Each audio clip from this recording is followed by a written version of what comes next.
Clue today news కి స్వాగతం. బతుకు తెరువు కోసం పని కోసం వచ్చిన వ్యక్తి పనిచేసే చోట అదృశ్యం అవ్వడంతో ఆ వ్యక్తికి సంబంధించిన బంధువులు కుటుంబీకులు తమ వ్యక్తిని తమ వద్దకు చేర్చండి అంటూ ఆవేదన వ్యక్తం చేస్తున్నారు. సంగారెడ్డి జిల్లా ఆందోళన నియోజకవర్గం మునిపల్లి మండలంలోని కంకోల్ గ్రామ శివారులో గల వ్యాక్సిన్ యూనివర్సిటీలో గత 2 రోజుల క్రితం కొండాపూర్ మండలం సైదాపూర్ గ్రామానికి చెందిన సంగమేశ్వర్ అనే గార్డెనర్ ఉదయం 9 గంటలకు విధులకు వచ్చి తిరిగి ఇంటికి రాకపోవడంతో కుటుంబీకులు కంగారు పడి పనిచేసే చోట వచ్చే వాకప్ చేయగా యూనివర్సిటీకి చెందిన యాజమాన్యం పొంతనలేని సమాధానాలు చెప్పడంతో అనుమానం వచ్చి కుటుంబీకులు ధర్నా నిర్వహించారు. 3 రోజులుగా తమకు ఏ విషయం చెప్పడం లేదని, తమకు సరైన సమాధానం ఇవ్వడం లేదని కుటుంబీకులు ఆవేదన వ్యక్తం చేస్తున్నారు. ఈ రోజు ఉదయం ఇంకా కూడా వ్యక్తి ఆచూకీ తెలవకపోవడంతో అసలు సంగమేశ్వర్ అనే వ్యక్తి బ్రతికి ఉన్నాడా చనిపోయాడా అనేదైనా మాకు సమాధానం ఇవ్వండి అని చెబుతూ యూనివర్సిటీ డైరెక్టర్ వర్మని ప్రశ్నించగా అతడు కూడా పొంతనలేని సమాధానాలు చెప్పడంతో కుటుంబీకులు అతనిపై దాడికి ప్రయత్నించారు. దాదాపు గ్రామానికి చెందిన 100 మందితో వ్యాక్సిన్ యూనివర్సిటీ ముందు గ్రామస్తులు కుటుంబీకులు బంధువులు ధర్నా నిర్వహిస్తున్నారు. తమకు న్యాయం జరిగేదాకా ఇటు నుంచి జరిగేది లేదని కరాఖండిగా చెబుతున్నారు.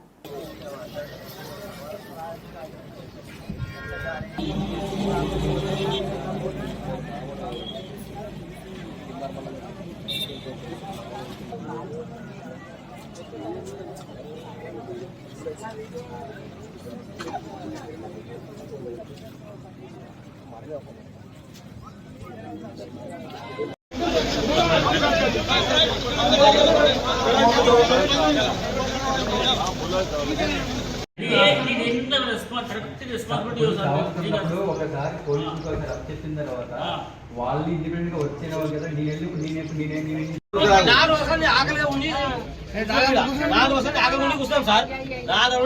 కూర్చున్నాము. ఇంకొక గంట ఓపిక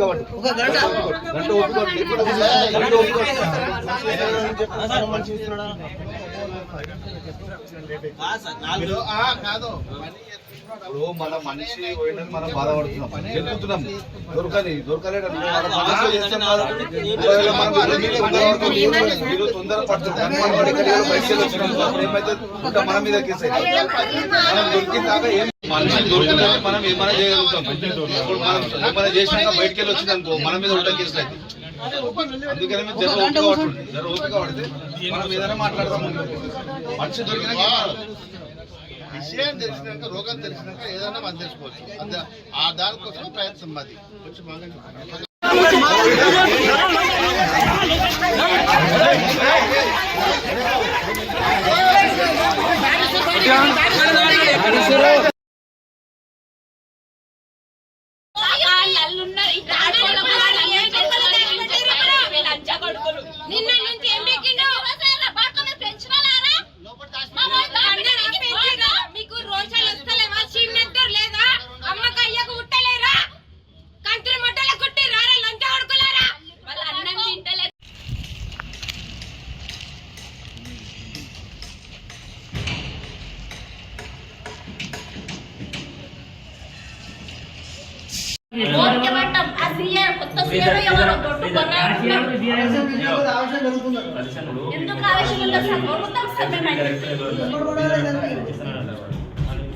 మనిషి లేని పూర్తి ఉండలేదు సార్. అసలు చెప్పండి మా సంగమేష్ ఏదైనా పక్క తెలుసు నువ్వు ఇట్లా చేయాలి.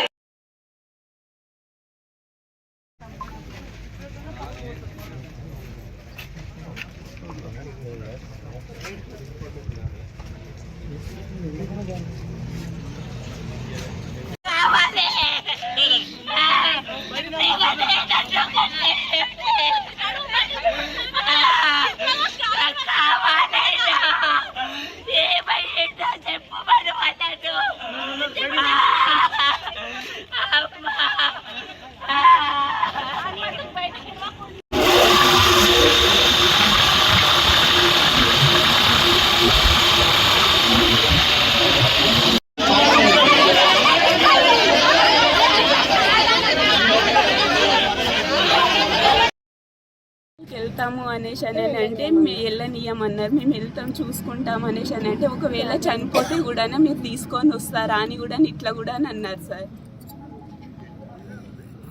కంకోల్ బాక్సన్లో మా ఆయన పేరు సంగమేశ్వర్. అనేసి వాక్సన్లో పనిచేస్తాను. 4 సంవత్సరాల నుంచి ఇక్కడనే పనిచేస్తున్నాడు. ఆ రోజు నైటే అనేసి అని చెప్పి వచ్చిండు. సండే రోజు సాయంత్రం, రోజు సండే నైట్ 3 వరకు, నైట్లో 3 గంటల వరకు ఉన్నారు అనేసి అని అన్నారు. ఆ తర్వాత లేరు అనేసి అని చెప్పారు. ఇప్పటి వరకు కూడా ఏదనేసి అని చెప్పట్లే వాళ్ళు.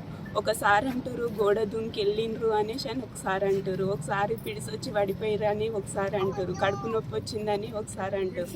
ఏది కూడా ఆయనకు లేదు. ఏ ప్రాబ్లం, హెల్త్ ప్రాబ్లం అయితే ఆయనకు లేదు. ఎన్ని సంవత్సరాల నుంచి ఇక్కడ వర్క్ చేస్తుండు? 4 సంవత్సరాల నుంచి ఇక్కడనే చేస్తున్నాడు. మీ ప్రాపర్ ఎక్కడ అంటే? మరి హైదరాబాద్లో ఉన్నాం కానీ అప్పుడు లాక్డౌన్ ఇక్కడనే వచ్చినాం, మా అమ్మ వాళ్ళ దగ్గరనే ఉంటున్నాం. 4 సంవత్సరాల నుంచి ఇక్కడనే ఉన్నాం, ఇంట్లోనే చేస్తున్నాడు. 4 సంవత్సరాల నుంచి కూడా ఇంట్లోనే చేస్తున్నాడు. అంటే పని చేసేటప్పటి నుంచి ఇక్కడ ఏమైనా ఇబ్బందులు ఉన్నాయి కానీ ఏదన్నా కానీ అట్లా మీకు ఏమని చెప్పలేదు సార్. ఏం ఇబ్బంది ఉంది నాకు ఎవ్వరు కూడా ఇట్లా ఏమని కూడా అన్నట్లే. అట్లా ఉంటే కూడా చెప్తారు కదా, అట్లా కూడా చెప్పలే, ఎప్పుడు కూడా చెప్పలే. మంచి రోజు డ్యూటీకి వెళ్తుంటే రోజు వస్తుండే, మళ్ళీ వారం నైట్ ఉంటుంది, వారం డే ఉంటుంది. ఆ రోజు డే నైట్ చేసుకుంటాడు. ప్రతి వారం కూడా డే నైట్ అనేసి అని చేసుకుంటాడు. ఇప్పుడు పోలీసులు కూడా వచ్చారు కదా, వాళ్ళు కూడా ఏం చెప్తున్నారు మరి మీతో? ఇప్పుడు మేనేజ్మెంట్ కానీ పోలీసులు కానీ మీతో ఏం మాట్లాడారు ఇప్పుడు? వాళ్ళు కూడా ఇప్పటి వరకు ఏమని చెప్పలేదు సార్. మళ్ళీ నిన్న వీళ్ళు మేము మొన్నటి నుంచి ఇక్కడ వచ్చి కూర్చుంటే నిన్న వచ్చినప్పుడు 4 గంటల వరకు చూసిస్తాము అనేసి అని అన్నారు. కానీ ఇప్పటి వరకు కూడా ఏది నొల్లి చేయకుండా మీరు 4 గంటల వరకు ఇస్తాము అనేసి అని అన్నారు. ఇప్పటి వరకు కూడా ఏ విషయం కూడా తెలుస్తలేదు సార్.